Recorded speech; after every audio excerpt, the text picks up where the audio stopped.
Every CEO's journey has its Everest.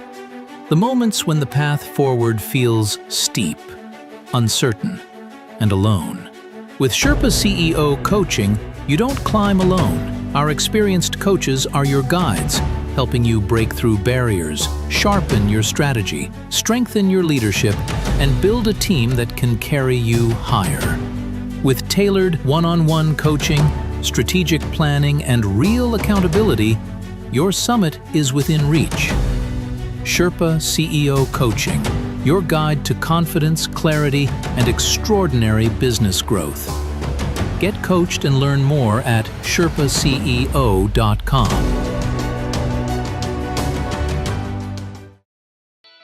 Welcome to the Entrepreneurial Journey with your host, Dave Westcott. The Entrepreneurial Journey is a weekly podcast that streams live every Tuesday at 9:15 a.m. Pacific on Dave's YouTube channel and LinkedIn profile. Now here's Dave with this week's episode. Good morning and welcome to the Entrepreneurial Journey. I'm your host, Dave Westcott, and I've got with me this morning special guest, Shawna Suckow, CSP, Certified Speaking Professional, author, and keynote speaker. Shawna, good morning. Hello, how are you? I'm doing outstanding. And from what I understand from you, it's the best day ever. It is. Any day I wake up on the right side of the grass, I think is the best day ever. That's good. That's good. I like that. The number one thing that caught me in the bio was in 2015, you played in the World Series of Poker main event. I did. That's got to be a big deal.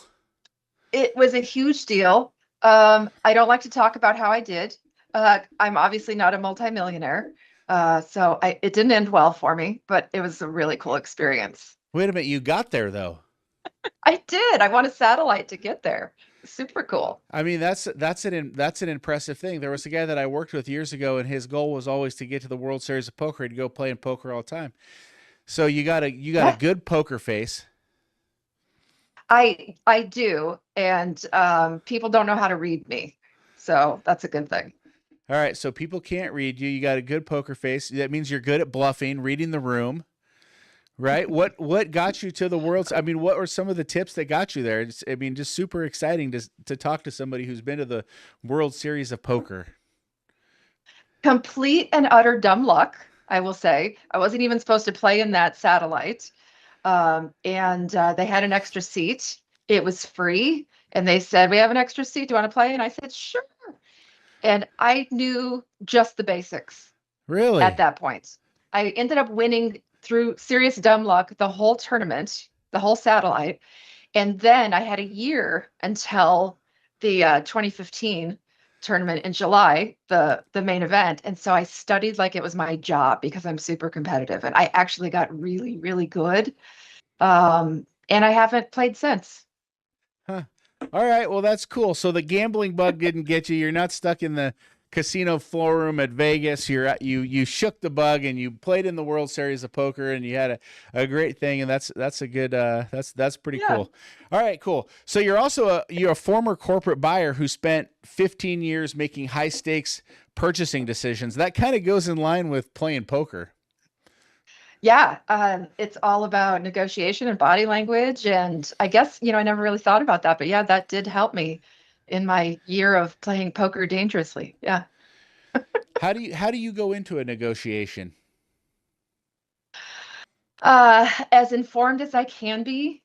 And I go into it. I don't believe in, who's the FBI negotiator guy? I'm forgetting his name now. Chris Voss.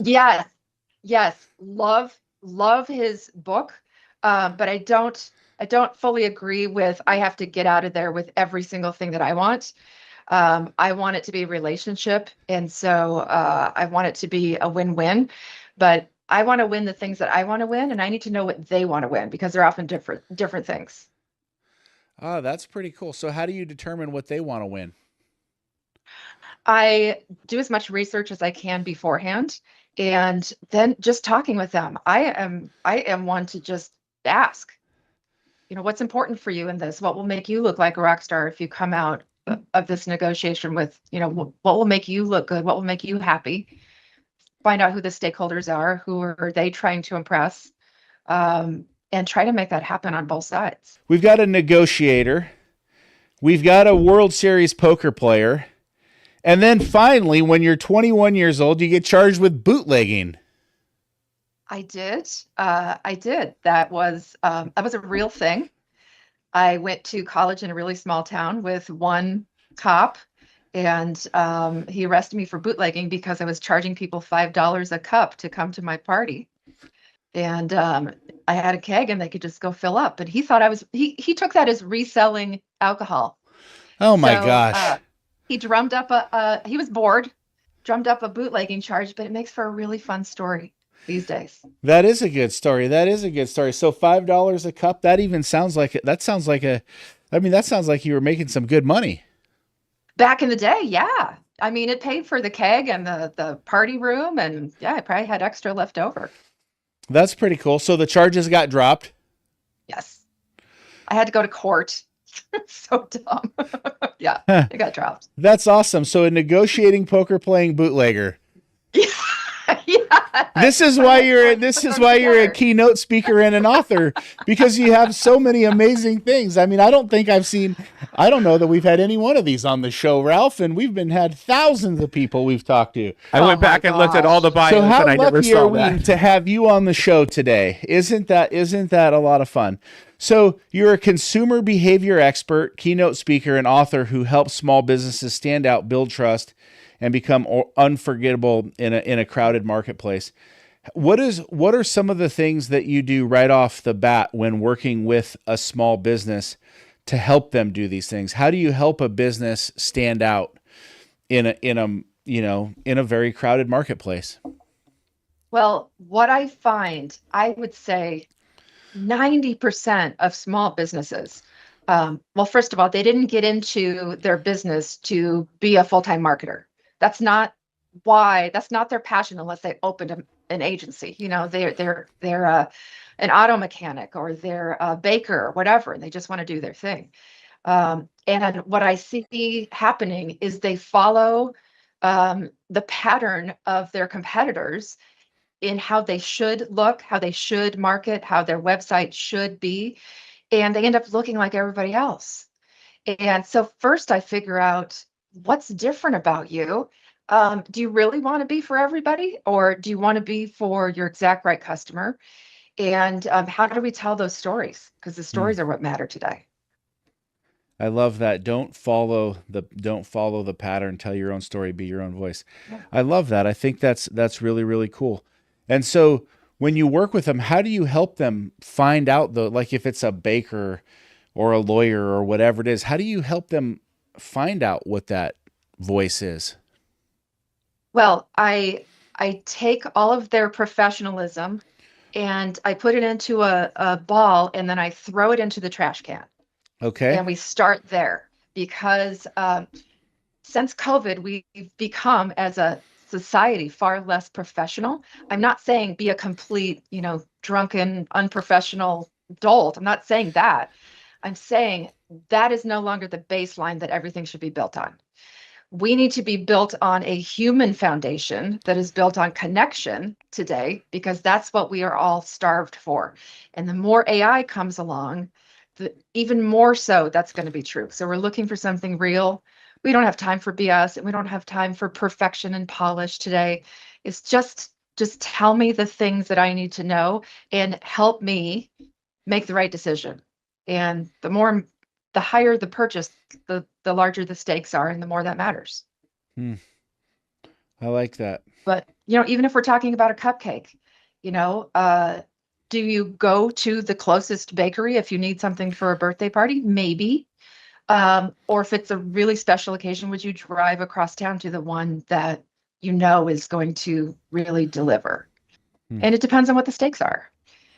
So I help tell that story so that you will drive by other ones to get to them if they're brick and mortar, or you will remember them above all others if it's digital. And getting to those stories, I start, and I do this with my audiences too. And if you want to do this with me, you can. But all right, let's do it. Let's have a little fun. Let's do it. Let's get crazy on this show. Your sport is football, I can tell. Okay. I see the picture back there. Is that Fran? I can see his forehead. Dan Marino. Oh, Dan. Okay. I see Dan Marino. I see his eyes now. Okay. So you got Dan Marino back there. We're at a football game and we're just striking up a conversation while there's a commercial break. And you tell me what you do. And I said, oh my gosh, tell me more about that. What 5 words would you use to describe what you do so that I would remember you? Okay. I would tell you that I mow lawns, I clean toilets, I plow parking lots, and I take care of all the things on a building that nobody else wants to. I love that. I think you are the first person one-on-one that I've ever done this with who nailed it. Huh. Most of the businesses who are in my audiences or that I'm consulting with say, we have great service. We are customer friendly. We're family owned, maybe. We go the extra mile. We're really dedicated. And that's this, I call it the Blandscape. Everybody says that. You could be talking about pretty much any business. Yep. And so how do we figure out how to say how awesome you are, but in a way that nobody else would say it? Because those are all good things to be, but you just can't say it the same way everybody else does and use all these perfect professional words. I love that you started out with toilets. It's a grabber. Personally. It's going to get you. Right? I mean, yeah, exactly. So we figure out how they would really say it and what they would really say if they were talking to a neighbor or a friend. And that's usually the way, the roots that we start with, because how you would explain it to a friend is the real meat and potatoes of what it is that you do or what you love about your job or what you want to be remembered for.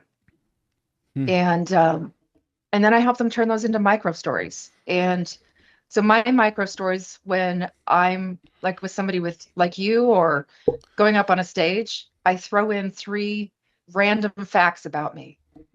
And it changes the whole dynamic. It changes the conversation. And I have become memorable. Whereas if you would have read my whole boring bio, it would have been all the things I'm proud of, not anything you care about. It would have been like, she's written this many books and she's spoken on this many continents and stuff that makes my mom proud. But you don't care until you care about about me, or you care about something that comes out of my mouth. So we have to focus on the micro stories. I like the 3 random facts. I think that's kind of cool. Did you load these 3 random facts into the bio so I would just pick them out? Is that how we got into World Series of Poker and bootlegging? And bootlegging. And the third one was about my car catching fire, my very first car catching fire on my way to school in high school. And that's right. It's right here. The Volkswagen Beetle that caught fire on her way to high school. Yeah. That's good. So you loaded these into the bio knowing that I would pick up on them. So you planned for me to just psychologically ask you those questions. I planned for you to be human and pick out the things that are actually interesting to you.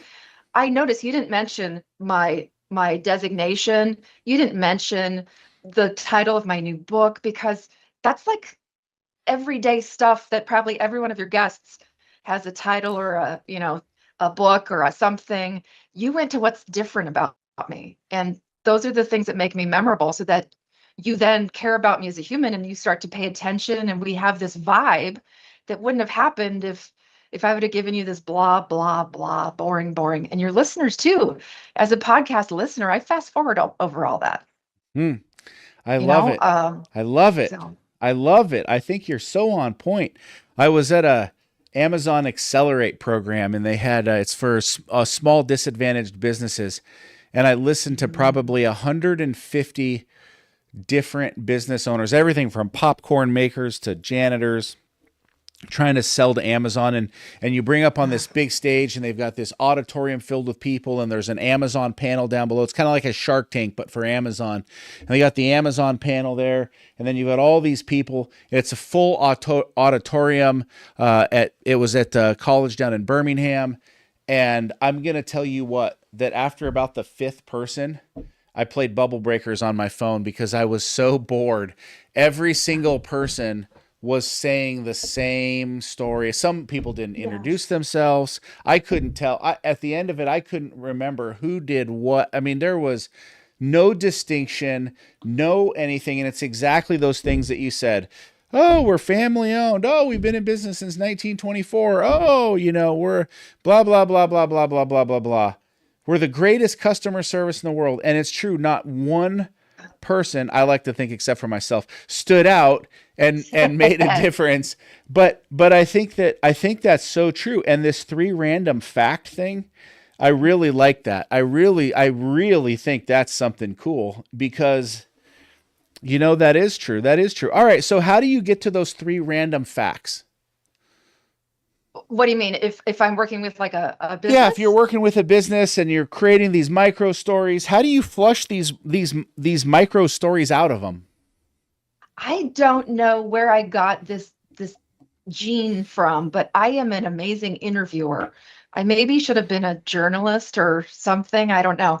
But I have to break down their barriers to get to the human thing, and then just ask them random questions and get them telling me their stories. And like, if you could clone your favorite customer, what would that look like? Who is that? And usually their eyes light up and they get excited and they think about a particular person or a particular company. And that's how I start to get from them what really fires them up. What types of customers do they love and why? And tell me about a time when things went horribly wrong. And what did that look like? And in those things, even the failures are the stories that humanize us. Like like one of the examples I would give for like a bakery is every bakery has beautiful cakes and cupcakes and pastries and stuff, right? So nobody's differentiating themselves. But if you are the bakery that shows the chaos of the back room when the blender exploded, there's flour all over the place, and you say, this is what happened this morning, you're going to remember that.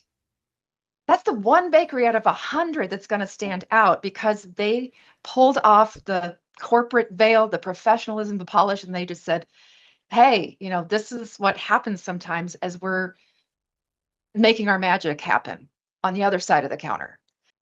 And those are the things that humanize us and that make people trust us, and make people drive past others to get to us. That's real really, stuff, really cool. So you're going through an interview process.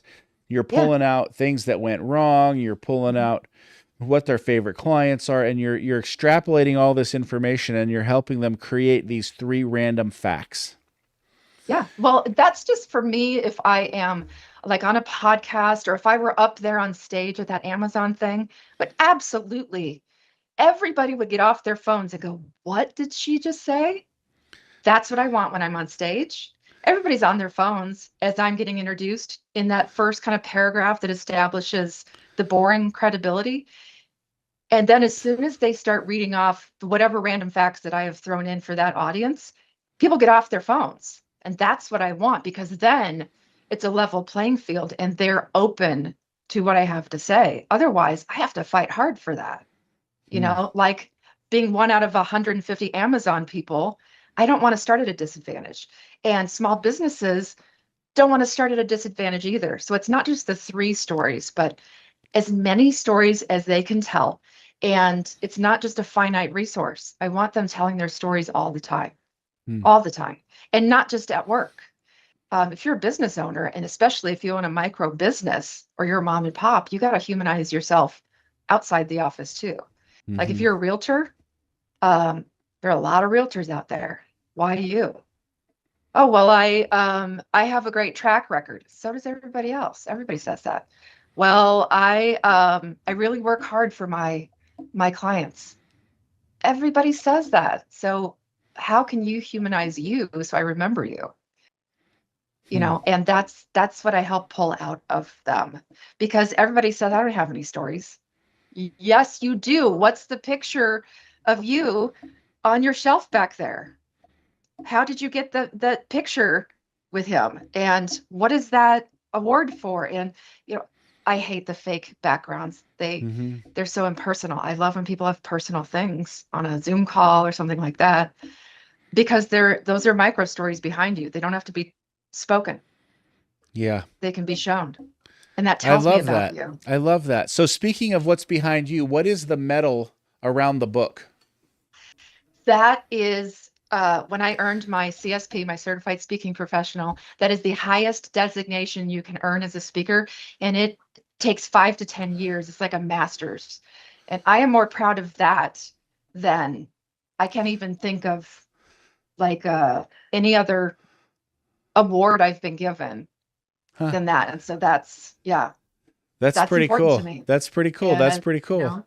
and I can also tell a lot about people when I'm on a Zoom call based on what they ask me about. And so this is deliberate back here. So if you're watching this as a video, my background is very deliberate to appeal to different people and also to tell my story. This is me on a shelf right here. This is me, like the rubber chicken that Ralph mentioned, and my latest book, which also has dogs on it. My dog Henry, who's my director of marketing. It tells a story. What about the elephant? What's the elephant there for? The elephant is when I was on a trip to Thailand, I got to bathe elephants in the river, and it was something I've never forgotten. And also, if you have an elephant figurine, it's good luck if their trunk is up. Huh? That's just something I learned along the way. And so it just reminds me of that great experience, and it represents my love of travel. And I got my flying pig up there, Wow. and which is name of one of my companies. Yeah, so the stories. Wow. Wow. Wow. You got a lot going on. All right. I love it. I love it. So you've got a new book called Small is Your Superpower: How Small Businesses Can Finally Outsmart Big Brands at Marketing. What do you mean they can finally outsmart big brands at marketing? I strongly believe that this is finally the era for small businesses because of this culmination of things that started with COVID, where we became disconnected and more distrustful than ever of other people and businesses. And the bigger the business, the higher the level of distrust. And big businesses, by their nature, tend to be homogenous. They have to kind of like Target has to be all things, and Home Depot has to be all things. And small businesses don't have those limitations. They can be real and human and really connect with their customers because they're small.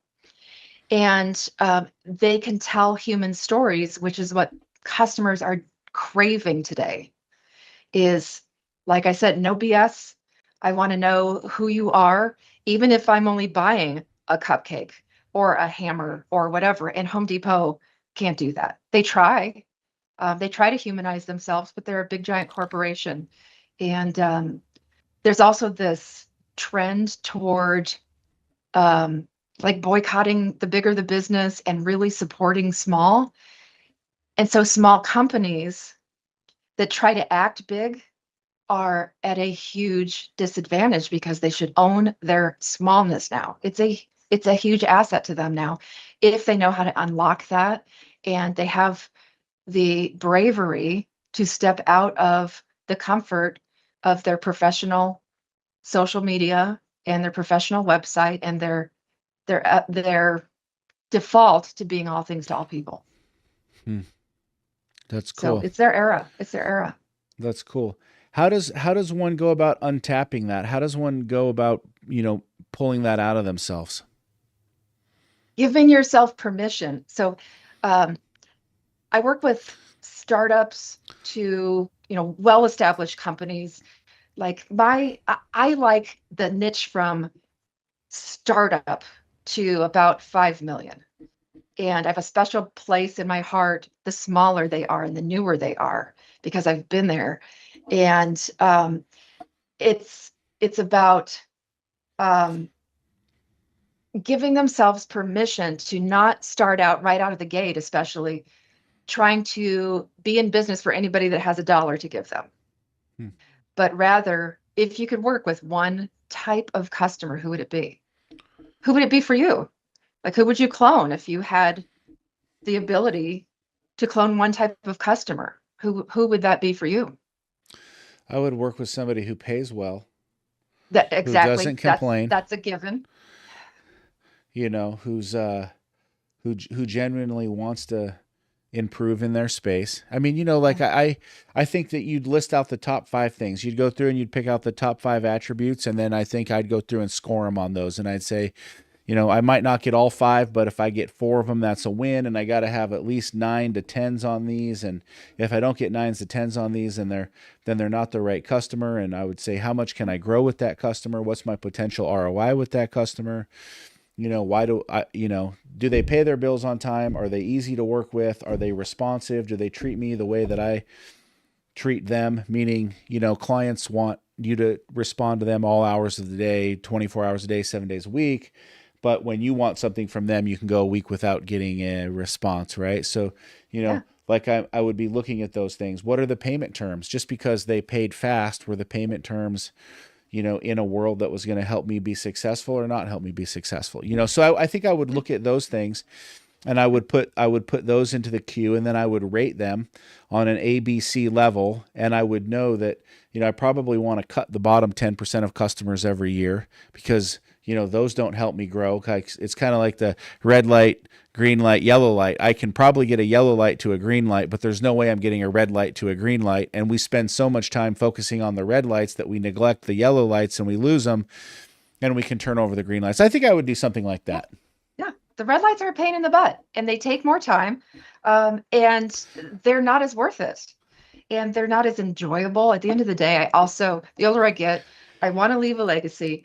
So I want my work to matter. I want people that are going to take it and run with it. Like you said, they're going to implement, and people that I enjoy working with. So all those things that you said are fantastic. And I would say all those are like the baseline privilege to get to work with you. And then if we had time, I would go even deeper. Okay, assuming every one of your clients has that, now who's your bottom 10%, 20%? Now who do you want?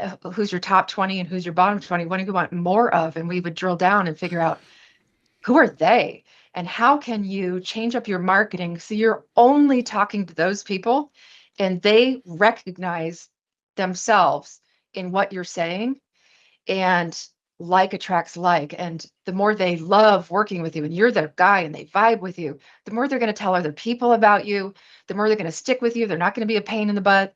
The more they want to pay on time because they want you around. And it's just a win-win. And you far, far, far more enjoy working with your top 20% of whatever that is, assuming all 100% pay on time and they have great terms and they listen and they do the thing, So it would be, okay, let's go a little deeper. Let's figure out who you would love to work with all the time. And we aim your marketing at that.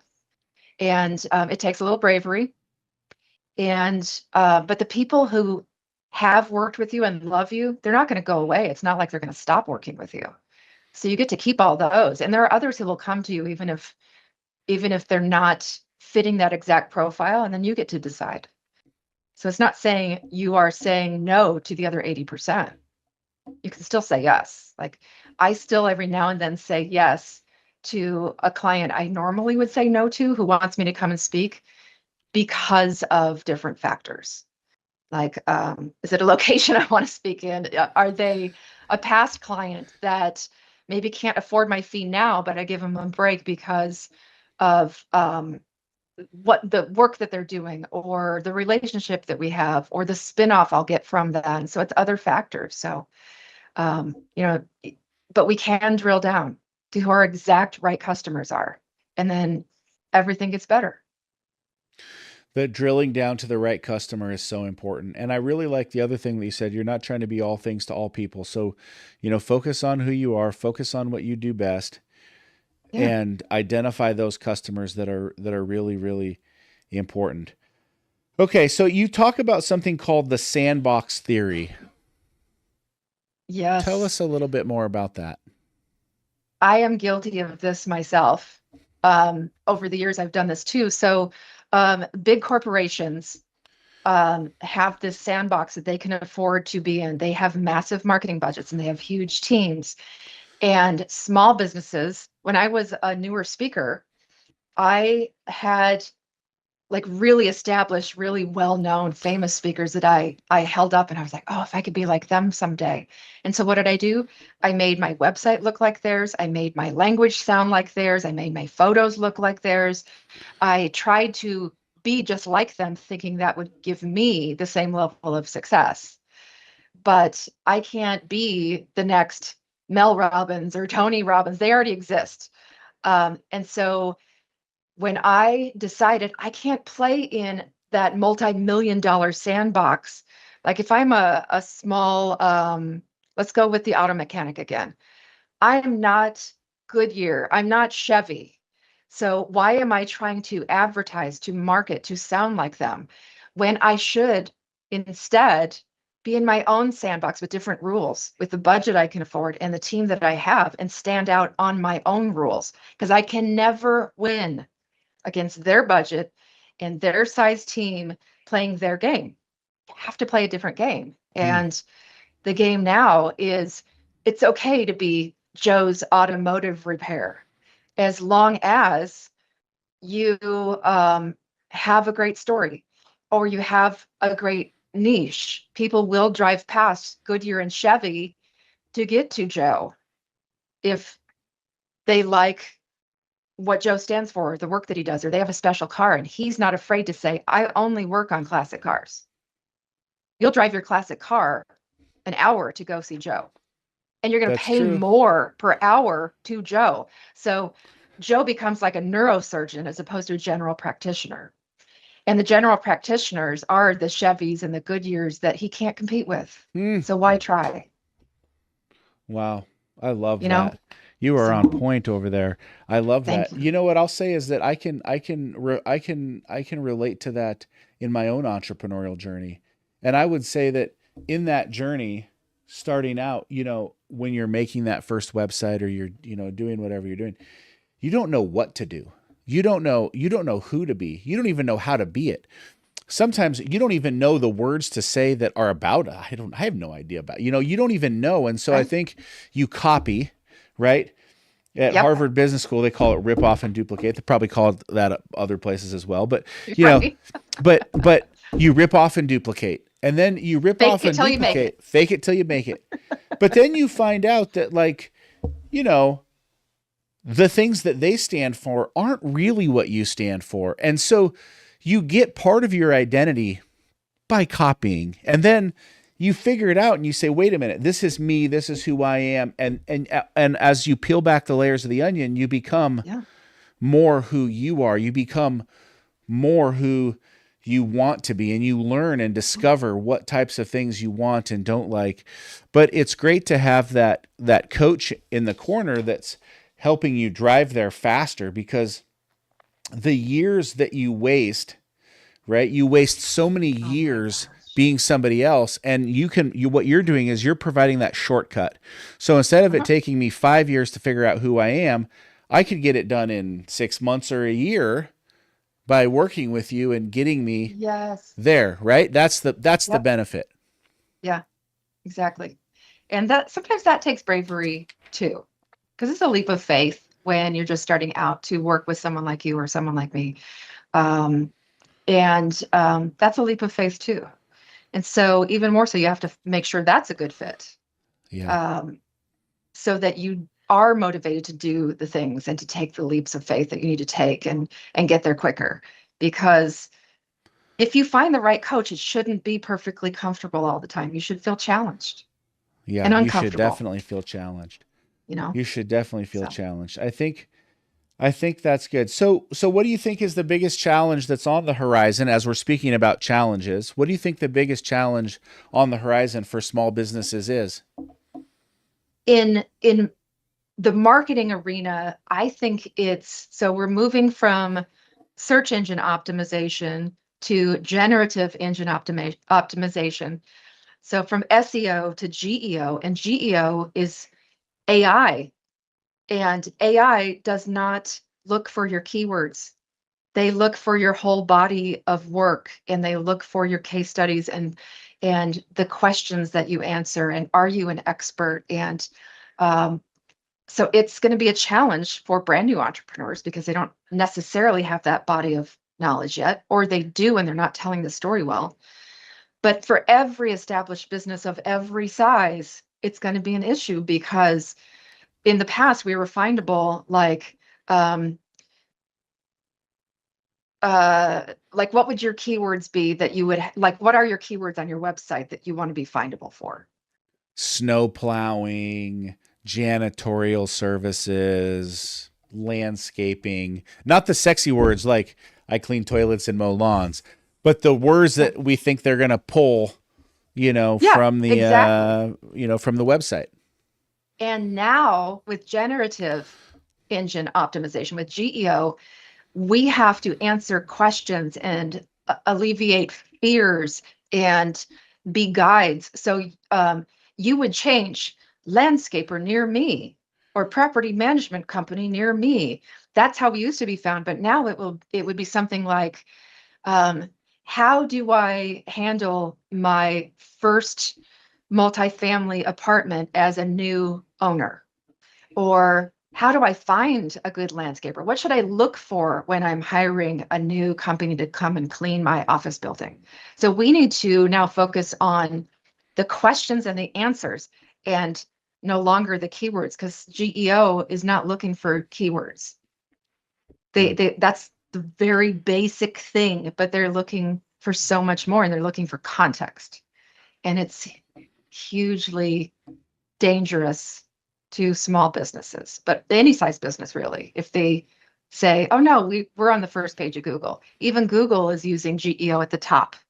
That's that paragraph where it gives you 2 or 3 suggestions and context. Mm-hmm. That's GEO. And for now, Google still has the links down below, so you can still do your own search. But almost half of people who are searching right now are going with the GEO. And they're not clicking on the links. They're not searching. The world is changing again, yeah. Shawna. Yes. This is not good news. It is not. I don't know if I can handle it again. I'm just going to say, I've been doing this a while.